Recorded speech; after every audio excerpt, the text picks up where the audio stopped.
Dans cette vidéo, je vais te donner 10 stratégies pour optimiser ta productivité, pour apprendre à mieux t'organiser, pour gagner du temps. Alors si tu me suis régulièrement, tu le sais, je suis quelqu'un de très terre à terre, je suis quelqu'un qui croit avant tout à la logique. La plupart des gens pensent que atteindre ses objectifs, créer la vie qu'ils veulent, c'est quelque chose de mystique. Ça serait un peu comme avoir un talent, c'est-à-dire quand tu as l'oreille absolue, ben voilà, tu l'as ou tu l'as pas. C'est faux. C'est complètement faux de penser ça, de penser que atteindre ses objectifs, c'est quelque chose de mystique, tout simplement parce que n'importe quel objectif peut se modeler. C'est-à-dire que tu peux comprendre quelqu'un qui l'a déjà réussi, comment il a fait, tu peux capter son expérience, tu peux comprendre les points principaux, les étapes principales et refaire pareil. On peut prendre par exemple la musculation, si tu veux te muscler, je peux aller à la musculation et faire n'importe quoi, ou alors je peux me demander comment ont fait les gens qui sont partis de là où je suis parti, qui sont arrivés là où je voulais arriver,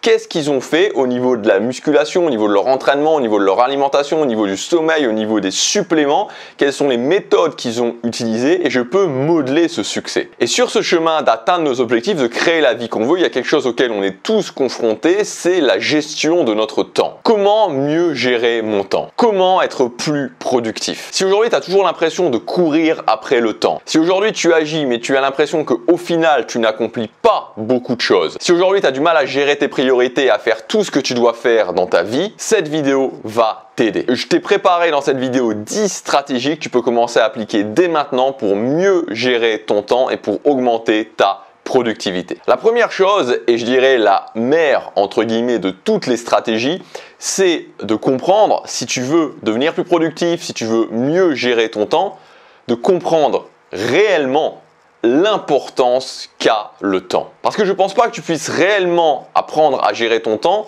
si tu ne comprends pas en premier lieu à quel point le temps est important, à quel point le temps c'est notre ressource la plus importante. Même si aujourd'hui tu as une vie qui te convient pas du tout, vraiment tu détestes ta vie, t'aimes pas du tout ta vie, tu es là en train de te dire putain ma vie c'est vraiment de la merde. Même si tu es dans ce cas-là et même si tu n'as pas d'argent, si vraiment tu n'as pas d'argent à disposition, tu peux quand même commencer à faire des choses grâce à cette ressource du temps. Et tu peux même avancer beaucoup grâce à cette ressource du temps. Parce qu'on a tous 24 heures dans une journée. Si tu prends 2 heures par jour pour travailler sur tes objectifs, tu prends 2 heures par jour pour emmener petit à petit ta vie là où tu veux, et surtout si tu es régulier sur tes 2 heures, alors tu vas voir qu'il va se passer des choses extraordinaires dans ta vie. 2 heures par jour, c'est 200 heures tous les 100 jours. Et 200 heures tous les 100 jours sur un objectif, toute cette ressource mise sur un objectif, c'est juste énorme. Deuxième conseil, première chose à appliquer très concrètement, c'est le fait de traquer ton temps. C'est-à-dire de savoir exactement, de mesurer exactement ce que tu fais. Là, on rentre vraiment dans le concret. On rentre dans quelque chose qui, et c'est ça qui est assez fascinant, c'est qui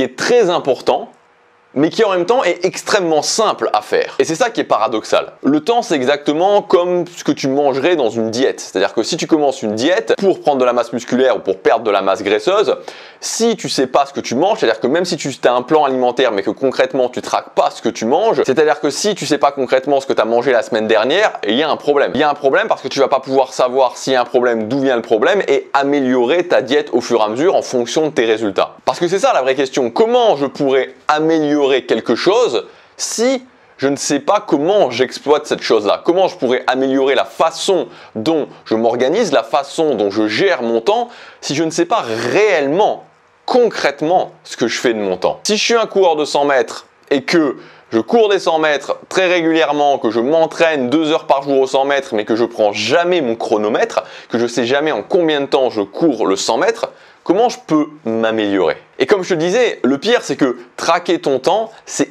extrêmement rapide et c'est extrêmement simple. Et là, je veux faire un point là-dessus, c'est que si aujourd'hui tu veux créer ta vie sur mesure et que donc tu as besoin pour créer cette vie sur mesure de mieux t'organiser, de mieux gérer ton temps et que tu ne traques pas ton temps, tu ne mesures pas ce que tu fais au quotidien, je veux te dire que c'est impardonnable. C'est vraiment impardonnable parce que tu n'as aucune excuse de ne pas le faire. Tu as aucune excuse de ne pas le faire.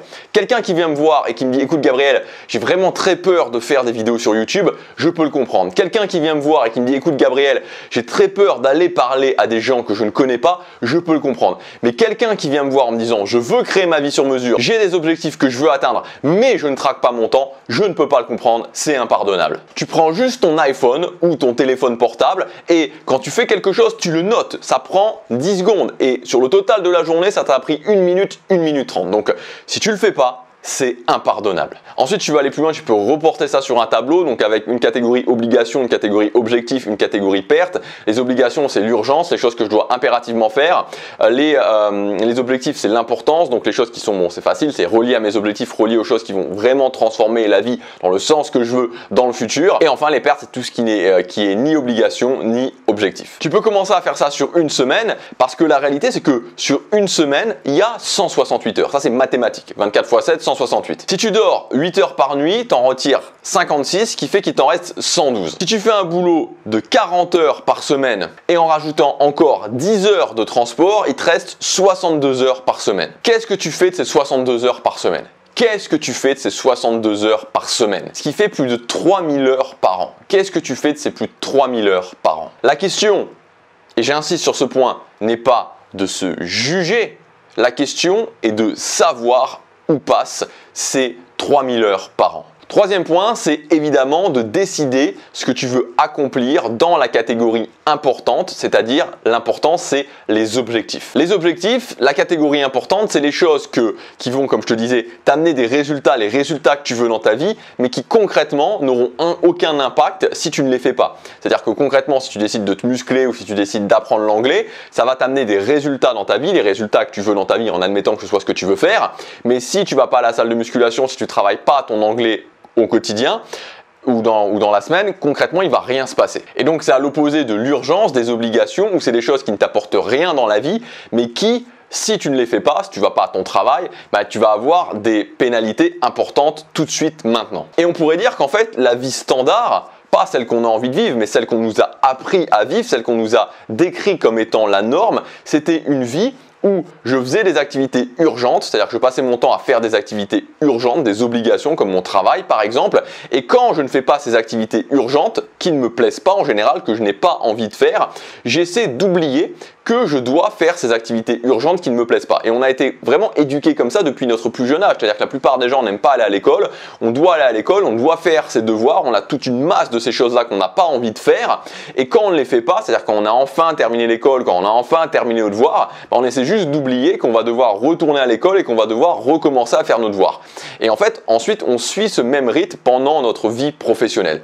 Et c'est une sorte de cercle infernal qui nous enferme et qui nous empêche de faire ce qu'on veut. Pour sortir de ce cercle, pour sortir de cette boucle infinie, la seule solution, c'est de commencer à faire des choses qui ont de l'importance pour nous, parce que c'est ces choses qui ont de l'importance pour nous qui vont réellement transformer notre vie, qui vont réellement emmener notre vie là où on veut. Donc je t'invite à choisir ce que tu veux faire et je t'invite aussi à être minimaliste au niveau de ces choses importantes. C'est beaucoup mieux de faire un objectif et de le faire régulièrement, de passer à l'action régulièrement, d'avoir des résultats et au final de l'atteindre, que d'avoir plein d'objectifs où tu vas te sentir, où ça va être trop finalement, tu ne vas pas les faire, et quand tu vas ne pas les faire, quand tu vas commencer à dire ok finalement j'abandonne, ce qui va se passer c'est que ça va être très très mauvais pour ta confiance en toi, pour ton estime de toi. Donc sois minimaliste au niveau des choses importantes, un objectif pour commencer que je vais faire sur le long terme et que je vais atteindre. Ensuite le quatrième point, c'est de définir l'urgence, donc de définir tes obligations et d'essayer de les réduire un maximum.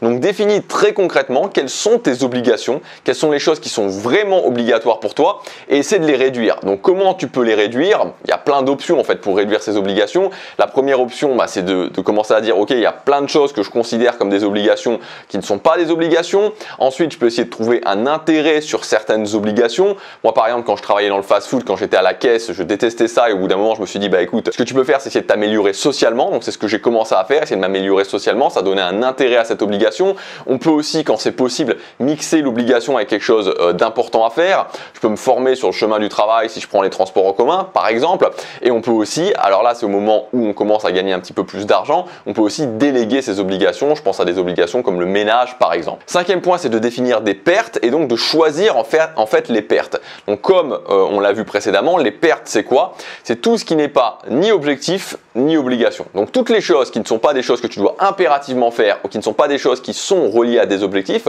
sont des pertes. Pourquoi des pertes? Parce que finalement c'est des choses qui ne vont rien t'apporter. Dans le sens où tu n'es pas obligé de les faire parce que tu n'auras pas d'impact négatif si tu ne les fais pas. Et d'un autre côté, c'est pas des choses qui sont importantes parce que c'est des choses que tu peux faire en boucle mais qui ne vont rien concrètement t'apporter dans la vie. Par exemple, si tu regardes des séries sur Netflix, c'est une perte. Par exemple, si tu vas au restaurant, c'est une perte. Par exemple, si tu vas au cinéma, c'est une perte. Alors, j'insiste sur un point.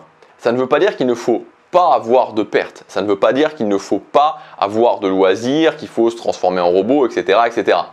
Mais ça veut dire que il faut les choisir. Être conscient qu'on fait ça pour se détendre et il faut les choisir, il ne faut pas les subir. Parce que ce qui est pire que tout, c'est de subir ces pertes, c'est de faire des choses qui nous apportent une certaine gratification instantanée parce que sur le coup, elles nous permettent de nous sentir bien, sur le coup, elles nous permettent d'oublier, mais ensuite se sentir mal parce que finalement, on se rend compte tous les 6 mois, tous les ans, qu'on n'avance pas dans notre vie, qu'on stagne et qu'on ne fait pas les choses qu'on veut et c'est ça qui nous fait réellement nous sentir mal. Donc, pas de problème à avoir des pertes. C'est bien de faire des choses, c'est bien de se détendre, mais il faut que ce soit choisi et donc que ce soit en équilibre avec les choses urgentes, les obligations et que ce soit en équilibre avec aussi évidemment tes objectifs, les choses importantes. Sixième point, ça va être de créer un planning et donc de créer un premier planning. Une fois que tu as les 3 catégories, tu peux commencer à créer un planning. Donc tu vas prendre un semainier. Un semainier, c'est tout simplement une semaine, hein, donc du lundi au dimanche avec les heures de la journée. Donc les colonnes, c'est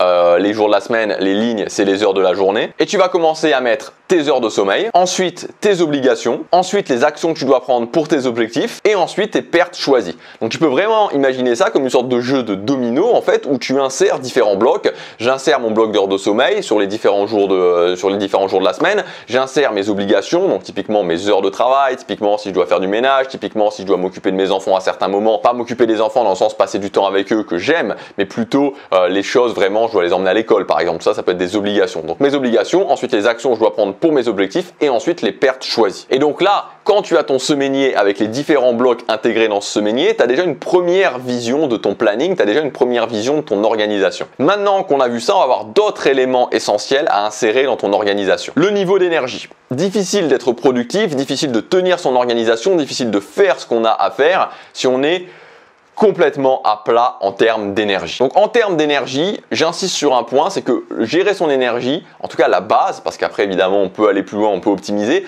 mais la base impérative et nécessaire, c'est quelque chose de simple et ça repose sur 3 points. Le nombre d'heures de sommeil, tes heures de sommeil, si tu dors suffisamment.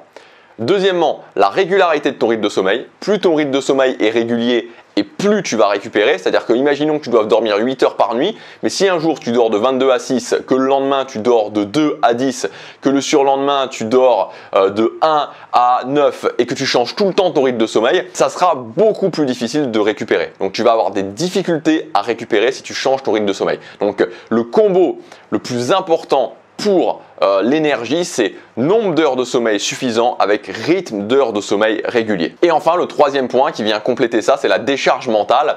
Donc il ne faut pas sous-estimer le mental, il ne faut pas sous-estimer l'impact que le mental peut avoir sur notre niveau d'énergie physique. J'insiste sur le niveau d'énergie physique, parce que le mental, vraiment, c'est quelque chose qui peut être un poison s'il est hors de contrôle sur l'énergie physique. Donc il y a des techniques à mettre en place pour faire ce que j'appelle une décharge mentale, c'est-à-dire pour voir que, voilà, pour décharger cette énergie mentale et pour pas avoir trop de pression au niveau de ton mental, une des choses que tu peux faire, très simple à faire, c'est valider au quotidien que tu avances vers tes objectifs. Ça va être un élément très rassurant pour ton mental. Ok, chaque jour, j'avance vers mes objectifs et je sais que si je fais un pas tous les jours, ce n'est qu'une question de temps avant que je réussisse. Ça, c'est la base en termes d'énergie. C'est la base et tu dois commencer impérativement à faire ça. Et donc, tu vois que tu n'as pas besoin de mettre de la musique zen, de mettre de l'encens dans ta chambre pour améliorer ton énergie. Tu n'as pas besoin de faire tout ça. Tu as besoin de te concentrer sur ces 3 Point là.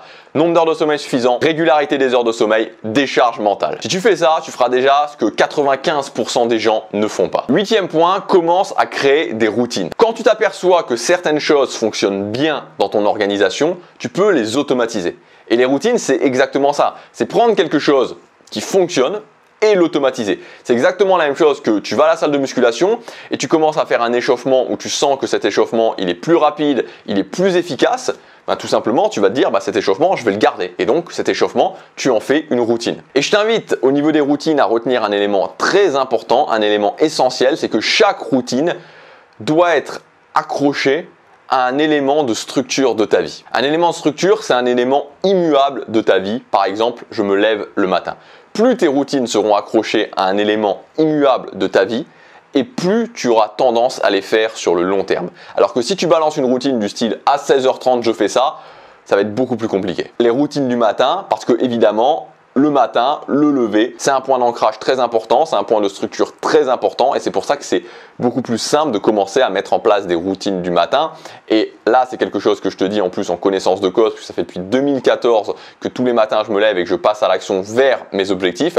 Si tu passes à l'action tous les matins vers tes objectifs, ta journée sera totalement différente. Bon, ça c'est une autre histoire, mais je t'invite à te poser cette question-là, est-ce que le matin, je pourrais pas me lever un petit peu plus tôt et commencer à travailler ne serait-ce que 30 minutes sur mon objectif principal? Quand tu fais ça, tu as déjà la sensation dès le matin d'avoir gagné ta journée. 9e point, c'est la notion de bilan. Quand tu as un planning et que tu notes ce que tu fais ou ce que tu ne fais pas, la suite logique, c'est de faire des bilans. Donc chaque semaine, tu t'installes, tu prends tes données de la semaine, qu'est-ce que j'ai fait, qu'est-ce que je n'ai pas fait, tu fais un bilan et tu vois ce qui peut être amélioré. Tout simplement. Tu fais des micro-améliorations, pas besoin de tout changer toutes les semaines. Là, il y a un problème particulier. Pourquoi il y a ce problème?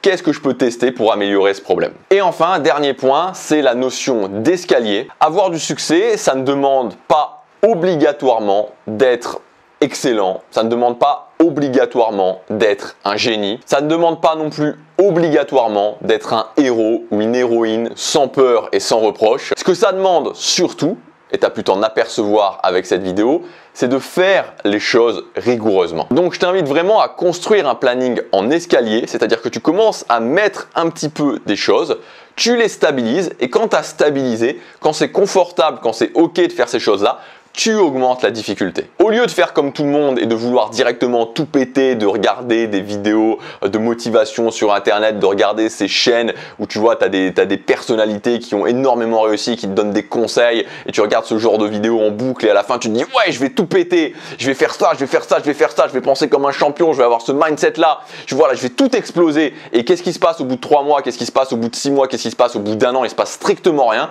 Moi, ce que je t'invite à faire, c'est te dire ok, je suis normal et je vais construire mon succès rigoureusement et petit à petit. Et si tu travailles ne serait-ce que 1 heure par jour, tous les jours, pendant 1 an, tu verras les résultats que tu vas avoir et tu auras bien plus avancé que la majorité des gens. Parce qu'en fait, il y a un truc essentiel à comprendre et c'est la raison pour laquelle l'immense majorité, pour pas dire la quasi-totalité des gens échouent, pas parce qu'ils ne sont pas capables d'atteindre leurs objectifs, ils échouent parce qu'ils ont des trous dans leur action. C'est-à-dire qu'ils commencent, ils arrêtent, ils commencent, ils arrêtent, ils commencent, ils arrêtent. Si tu élimines ces trous dans ton action, tu réussiras. Si tu veux aller plus loin, j'ai mis en place une offre qui est une offre temporaire, hein, j'insiste là-dessus, ça fermera bientôt, ça s'appelle le pass illimité, tu peux accéder à toutes mes formations, donc ça fait plus de 100 formations, plus toutes les nouvelles formations qui sortent sur ma chaîne, il y en a en moyenne 2 à 3 par mois qui sortent et tu peux y accéder en illimité, tu peux absolument tout regarder et c'est un abonnement, mais un abonnement qui est sans engagement, tu arrêtes absolument quand tu veux.